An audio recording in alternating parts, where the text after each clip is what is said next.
The NBA has implemented a take foul rule that I think is not just great for the NBA and basketball in general, it's fantastic for the Sacramento Kings, who watched an educational video on the rule changes at training camp today. You'll hear from De'Aaron Fox and Domantas Sabonis on today's episode of the Locked On Kings podcast. You are Locked On Kings, your daily Sacramento Kings podcast, part of the Locked On Podcast Network, your team every day. And now, ladies and gentlemen, it is that time for another episode of Locked On Kings. Hello and welcome into Locked On Kings, your podcast hub for Sacramento Kings coverage all regular season and all off-season. My name is Matt George, and I have the privilege of being your host here. I'm a Sacramento sports producer and reporter at ABC 10 News. I was at day 3 of training camp today, although I got to tell you, was not the most exciting of days from a media perspective. Now, I'm sure the Kings had a very active and fun practice. We didn't get to witness any of it. By the time the media was let into the training facility, we saw the entire Sacramento Kings team, as well as the staff and other team officials, standing, or rather sitting in the far corner watching a video. For those of you who went to school the same way I did, it looked like a bunch of kids sat around like an old-fashioned TV watching like Bill Nye the Science Guy or reading Rainbow in class. That's what it was, just like a classroom learning session that we got to be a little bit privy to. So other than that, no individual work that we saw after that. They finished that video and they left. We did get to speak with De'Aaron Fox and Domantas Sabonis. I'm going to be playing that audio for you here in just a second. You're going to hear the full press conferences or media scrums for both of them, all the questions, all the answers. I didn't cut anything out. And then after that, instead of before that, after that, I figured we'd talk a little bit about the rule changes, about this new take foul rule that the NBA has implemented, which I think is just fantastic for the game and maybe fantastic for the Sacramento Kings specifically, although maybe defensively it could hurt the Sacramento Kings as well. So we'll have to talk about that and discuss that. But after you hear from the two stars of the Kings, De'Aaron and Domantas. So you've been around here for a little while. How is this training camp so far different than what it was in years past? Right now it's been a lot of defense, good amount of 5-on-0. Obviously we've been competing and getting them down the court a lot, but it's been a lot of attention to detail, especially on the defensive end. Talking with the guys yesterday, you were talking about how there's just a happier mood around the team than in years past. Are you noticing that too? Yeah, definitely. I mean, obviously it's very different, entirely different coaching staff, a lot of new faces on the court, so it's definitely been very different. Do you have an opinion on the take foul rule that you guys were going over, especially as a fast break player like yourself? Yeah, I mean, I think it's good. Obviously, people are going to try to disguise it and go for the ball and things like that. So it's really whatever to me. De'Aaron, you've been here a long time. Just how does this season feel different, and what do you want to have go right for you this season, where a lot of things spun out quickly last year? I mean, for us, it's really just competing from the opening tip of the first game until the last game, right? If that's in the playoffs or not. So, a lot of teams have ups and downs, but whenever you're down, you can't, have guys go separate ways and be splitting off. And I think every coach, every player in the league will tell you that. So, and y'all could probably guess who that was. But yeah, it's really just coming together early and staying together through all the goods and bads. Does it feel like Mike is sort of a reset button for you and the rest of this team? Yeah, definitely. Obviously I've been a part of the organization, but like I said, this is an entirely different team from any of the past 5 that I've had. What stood out to you, just your own takeaways that maybe have been amusing to you just in these first few days? For me, it's really just kind of how slow we kind of start. Because they want to give us everything. Like I said, they're very attentive to every little thing. So, most practices kind of start off slow so they can teach, and then, it'll start to ramp up to where you don't have to slow down throughout the rest of the day. And when you look at just how training camp has been in I think this is your 6th year now, right? When you come into a camp, how long does it usually take for you to find the characteristics of a certain team? I definitely think it takes a while, but I think for us, like we've said before, that we've had a lot of guys here for mostly over a month or close to a month. So we've kind of started to try to find ourselves and try to find that identity already. You talked about working on your off-ball game a lot. How much do you feel like you've grown in that aspect? I think I've grown tremendously. Like I said, since we hired Luke, that was one of the things. I mean, he came and it's like, obviously you're going to have the ball in your hand a lot, but to truly be a better player, you have to be able to shoot the ball and work off the ball, and those are things that we hit the ground running, starting in I think like June. So it's been a lot, and it's definitely different from anything that I've done before, and I've said that before. But to truly be taught that, I think is very different. How is your relationship with Domas sort of developing both on the court and off the court? It's definitely grown. Obviously, he's been here for maybe 8 months. But he's someone who's, one, easy to get along with, easy to get to know, and on and off the court. I mean, he's a willing passer. He wants to get you open, so it's easy to play with somebody like that. Does it take an adjustment to play with someone like that if you're not used to playing with a big man who's so in charge of distributing the ball? Yeah, it's definitely different. I mean, we all know that he can pass the ball, but we all know that he can score the ball as well. And I had never played with a big who you can really just play through like that. So it's definitely an adjustment period, but he makes the game easier for everybody. What's your thoughts on Kevin Harter? He's been playing with you. Didn't see him on your circuit, practically all your basketball life. But what's it like playing with him? I think Kevin has a lot more game than people give him credit for. Obviously, that serious, the Philly serious. You kind of saw what he can do off the dribble, but most people think he's just a catch and shoot type of guy. But he's able to do a lot of things, and then he's 6'7", 6'8". He's a lot bigger than people think as well. I didn't know he was that big, even playing against him. But he does a lot of things off the court, whether if he can handle the ball, do pick and roll, catch and shoot, or just play off of closeouts. He can do a lot of things offensively. What his attitude is like, his personality is like, he's really laid back. Yeah, super laid back. But I mean, once he steps on the floor, he's ready to go. I know there's so much of focus on what you guys are doing right now, but do you allow yourself to, maybe it happened earlier this summer, but do you allow yourself to kind of look at the way the league has evolved, different teams have maybe added or subtracted, and where they kind of stand around you guys? Yeah, definitely. I mean, those are things that you pay attention to, but for us, I think we definitely control our own destiny. For Accountability is a word that's come up a lot here the last couple of years. What I don't know. What do you think it takes to achieve good accountability, and what signs might you be seeing? I mean, for one, it's you can't be afraid to say something, and for one, Mike is gonna say something about everything. If it's small, he's gonna say something. If it's big, he's gonna say something. And I think that's one thing that good teams want and they need. Because little things start to add up, and we've talked about that for years. Mixed boxed out, a slightly missed defensive assignment that can just break down an entire possession. If he sees something, he's going to say it, and that's good. But also when we're playing, he's going to say it, but not to the point where it's going to slow us down for a minute or two and guys start getting stiff. So he's going to say it, get what he has to say out, and then we keep going. Is it a tough adjustment for you being someone that's such a playmaker, getting used to the tendencies and the spots that everybody likes it at with such a new group? Yeah, you just gotta.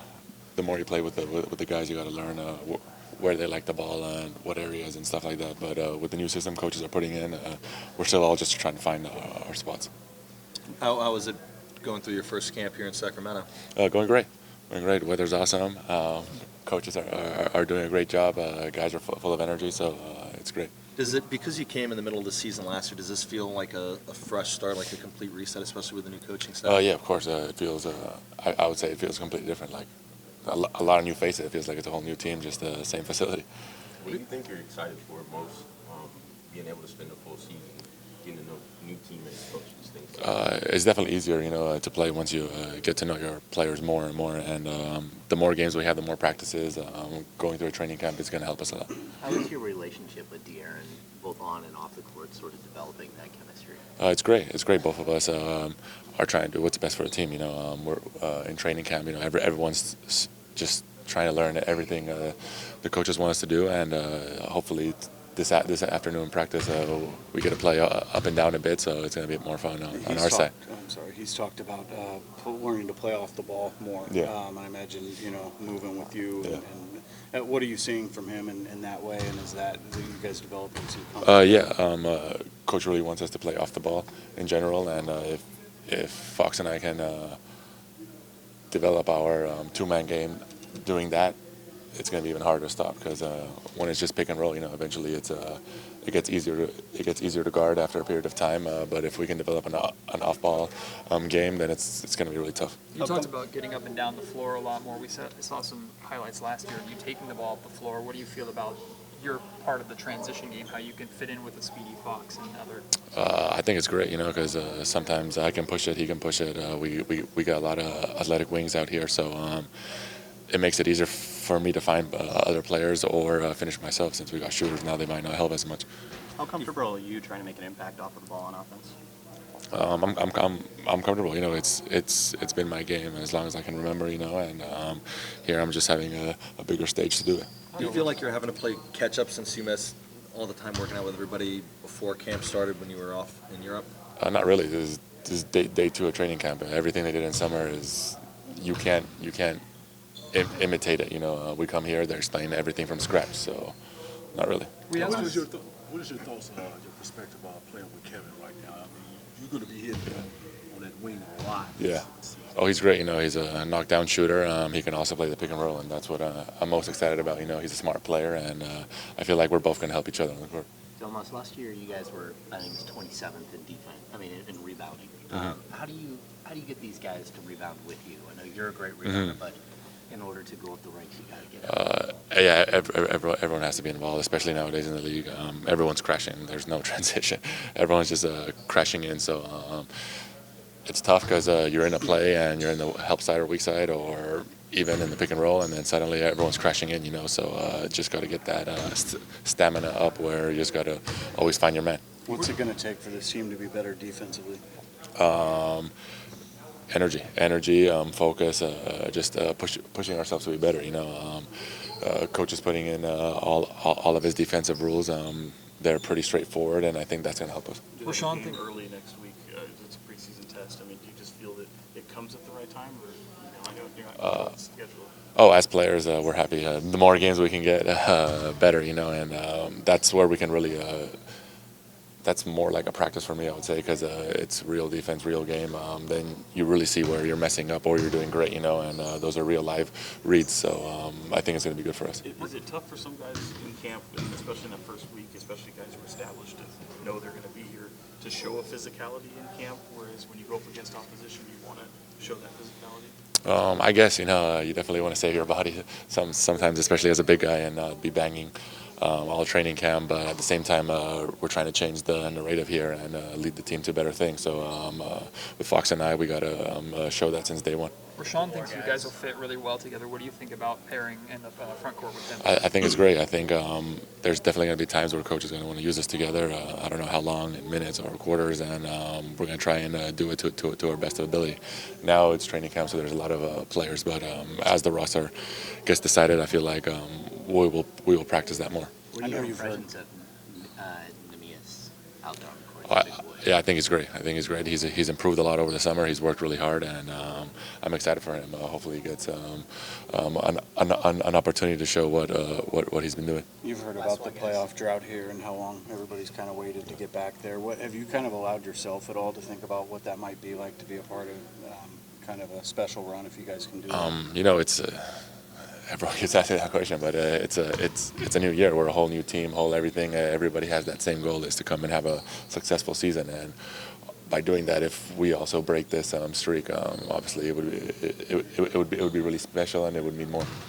Today's episode of the Locked On Kings podcast is brought to you by BetOnline. BetOnline.net is your number one source for football betting this season. Whether it's college or NFL, they have everything for you. You can find all the latest player developments, team matchups, news, podcasts, and in-depth articles and analysis on every single game that you can find. And of course, it's not just football specific. They'll have excellent coverage for all of basketball season. Again, college and NBA. You can start betting on preseason basketball coming next week if you're really crazy. But most importantly, use BetOnline to make money with that sports knowledge and that Kings knowledge that you have. Now, there are some Kings bets already out there for you. I highly recommend maybe putting some money down on Keegan Murray winning Rookie of the Year. He has the third best odds at this point in time after the Chet Holmgren injury. So put some money down on that, or you could put money down on the over or under on Kings win totals. I think you should hit the over. I think the Kings are going to smash their win total over this year. BetOnline.net gives you the best odds,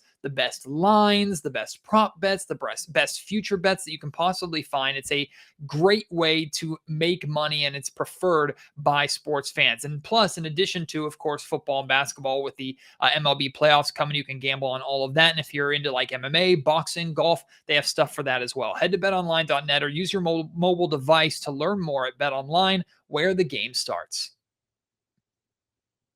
One thing from the press conference, or a couple things from the press conferences that you heard that I wanted to say really quick before we talk about the take foul. You heard De'Aaron Fox. He was asked about starting the season strong, and he was very open about the focus on being good right out of the gate. Now, this is not the first time with my memory or upon my recollection, not the first time that we've heard De'Aaron talk about the Kings getting off to a strong start, but it reinforces what I've said all offseason, even if I've questioned and emphasized how important it is, not just for the Kings, but for De'Aaron to get off to a good start, that he can't start slow.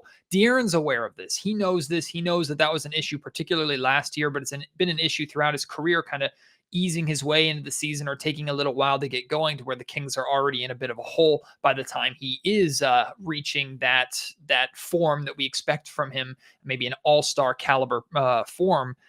He knows that he needs to be better at that. He knows he needs to do better. He knows what happened last year was not acceptable. And I'm sure I say not acceptable for me. I say not acceptable for you. I say not acceptable for the Kings organization, but I know also wasn't acceptable for himself. Like, De'Aaron holds himself to a very high standard. He holds himself accountable. So it was nice to hear him talking about getting off to a strong start again. And then on the from Domantas Sabonis, you heard me ask him about playing alongside Richaun Holmes, and he went into a little detail about once it sounds like he hasn't really gotten much opportunity to play next to Richaun and kind of figure that out at this point in time. But he did say as the roster starts to kind of work itself out and cuts start to happen, and they limit it or cut it down to 14-15 plus the two ways.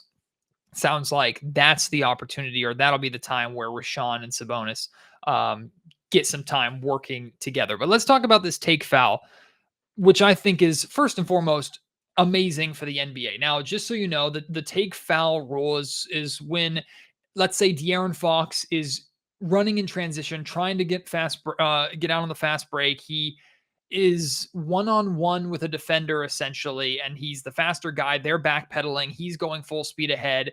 It's a good opportunity in transition for the Sacramento Kings to score, and the player doesn't make a play on the ball. The defender doesn't make a play on the ball. He just wraps up De'Aaron, or really you just see him reach out and kind of whack him across the chest or across the shoulder, instantly stopping the advantage that the Kings or whichever team would have in transition, right? It's a foul that, even though it counts as a foul against the player and the team who committed the foul, it actually hurts the team who was fouled more than it hurts the team. Now, it's a strategic play, right? Same thing with like Hack-a-Shack, how that used to be with Greg Popovich and the San Antonio Spurs, how they used to do that. Bad for the game, but smart strategically. I'm glad they got rid of it. And it's different from the clear path foul, because the clear path foul is when, let's say, De'Aaron is already slightly ahead of the defender, and they grab the jersey or try and stop him or pull him from behind again to stop a transition opportunity. It's a clear path foul is more egregious than a take foul. A clear path foul is 2 free throws and possession.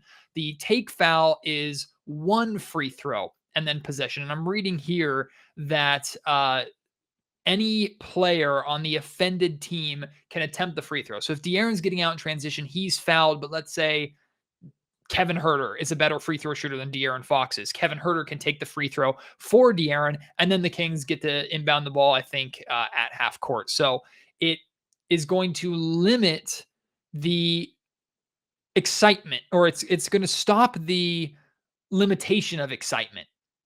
We're going to see more fast breaks. We're going to see more fast break finishes, more fast break dunks. The speed of the game is going to be better because of this foul. And of course, that works tremendously in the favor of the Sacramento Kings, who, as far as we believe, with a player like De'Aaron Fox and based off what Mike Brown has said, the Kings want to play fast. The Kings want to get out in transition. So no longer can it just be a tactic to defeat or stop a team like Sacramento when they do force a stop? They get out in transition, a good outlet pass. They have numbers. No longer can a player just wrap up De'Aaron or whack one of the Kings players and stop them from one of the few advantages that they have against their opponents on any given night.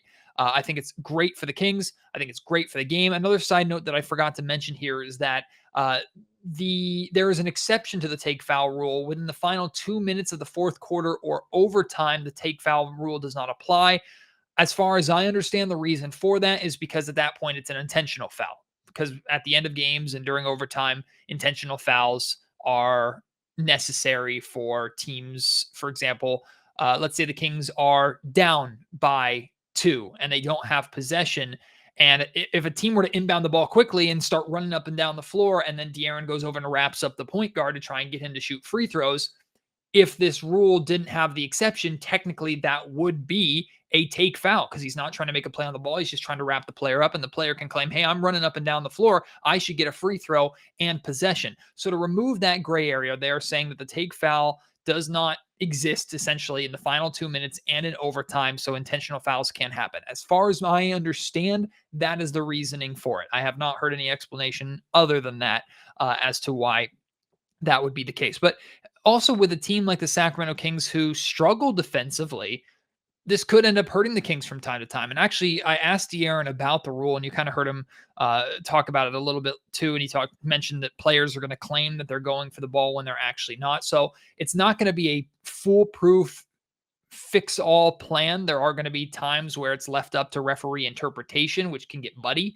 I could claim that when I slapped the shoulder, I was reaching across the body to try and poke the ball away. I hope officials, for the most part, if a fast break opportunity is stopped, they, let's say 80+% of the time, call it a take foul. But if there is a legitimate play on the ball, I'm glad and I'm hopeful that defenders will at least be rewarded for that. Because there are times, maybe in the case of like a Davion Mitchell, who's really good at on-ball defense and poking the ball away, maybe Davion is trying to get back on defense and the player's running with him and he just reaches in and knocks the ball away, but also hits the wrist and hits the hand.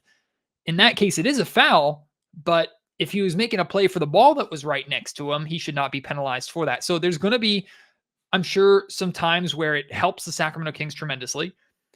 I'm sure there are going to be some times when referee interpretation really hurts the Sacramento Kings with this rule. And when there are NBA rule changes, it's never simple. It's never smooth.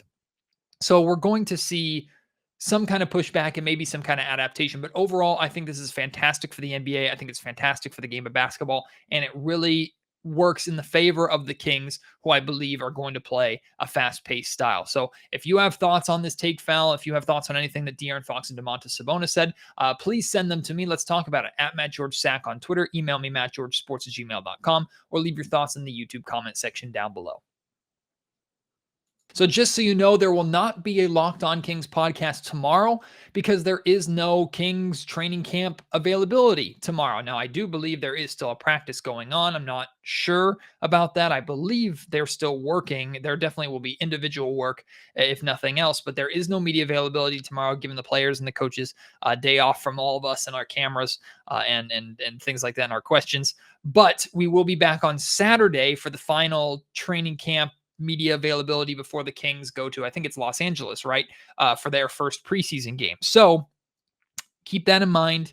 There will not be a Locked On Kings podcast tomorrow, but there will be one on Saturday with the latest updates from Kings training camp. I hope you've enjoyed the coverage that I've tried to provide this week, giving you kind of an inside look on what I've noticed, what I've seen during training camp. And I'll be honest with you, as great as it is to have the access that we have in the Sacramento media, Mike Brown keeps his cards very close to his chest. We have not seen much. Day one was the most that we saw with the free throw and sprint drills and even the fast break drills before that and the individual work. Since that point, we haven't seen a whole heck of a lot in terms of practice. So honestly, we're going into preseason in a lot of ways the same way you're going into preseason, which is let's see what lineups are out there. Let's see the way the Sacramento Kings try and play.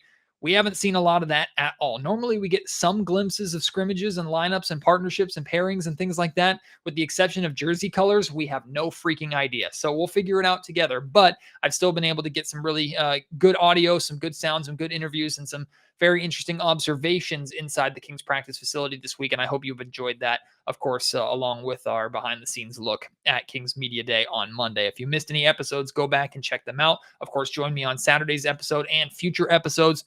I'm looking forward to actually talking about Kings basketball, even if it's just preseason next week. So we have a lot more great content coming for you as we are nearly in October. And you know what October means. It's the month where the NBA begins and Sacramento Kings basketball returns. Remember to go on to Twitter. At Matt George Sack is my Twitter profile. Go to my profile, my pinned tweet, ticket giveaway for opening night, October 17th versus the Blazers. Respond to that tweet with a picture, a video, a memory, a story, something involving the Sacramento Kings, and you will be entered to win a pair of tickets to opening night that I'm treating you to as a thank you for a great summer here on the Locked On Kings podcast. Plus, I'm going to be doing a Kings jersey giveaway at some point here in the near future, so keep an eye and an ear out for that. Appreciate your support. Can't wait to have you join me on the next episode of Locked On Kings. Until then, my name is Matt George. You have been listening to the Locked On Kings podcast, part of the Locked On Podcast Network.